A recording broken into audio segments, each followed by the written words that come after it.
So if anybody can remember, I did a video about the cedar tree and how the thistles on it are actually turning brown, and we didn't necessarily understand why. And I was saying how there was a white powdery residue that was on the mesquite tree. As you can see here, the thistles are still brown here. And I don't know if it still has powdery residue on it. As I'm looking at it, there's no powder that's coming off of it anymore. So it seems like all the powder is maybe gone now.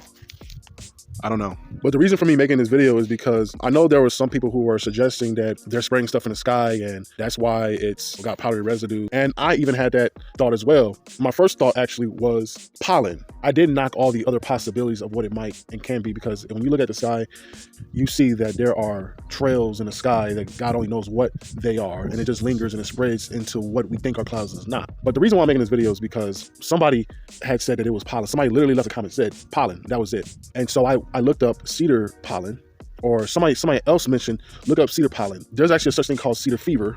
Cedar fever is what happens when you actually like intake a lot of the cedarwood pollen. The cedarwood trees actually make pollen or at least they can make pollen at a very, very exponential rate. When you inhale it or ingest it or whatever, you can feel lethargic and it feels like you're coming down with something, but it's actually just the pollen that's making someone feel that way. They say like when the pollen count is too high, you can actually look up the pollen count, which I actually looked up, and they said that the pollen count wasn't anything too high or anything like that, which I was surprised, because as much of the browning of the cedar trees that we have around here, it seems like the pollen count was, it seemed like it was everywhere. We've seen it on mesquite trees, just the white residue. We've seen it on our solar panels and everything like that, but they said the pollen count wasn't necessarily high. We've seen it on the cedar trees. Like literally, we've seen the white stuff on the cedar trees. I don't know too much about cedar pollen. I don't know too much about cedar fever. I was making these videos.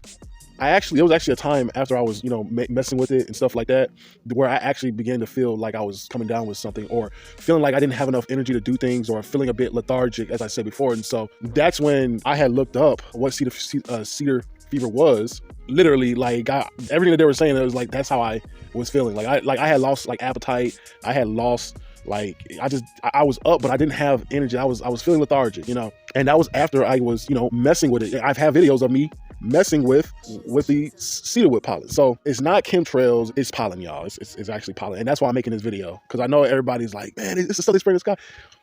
And like I said, I never knock anything like that, because I know. But in this case, I truly strongly believe that it's simply cedarwood pollen or cedar pollen.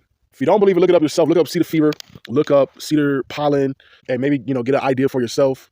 If you're not convinced or anything like that, do your own research. That's what I would just say. Just do your own research. But again, I am concluding this video that it's cedar pollen.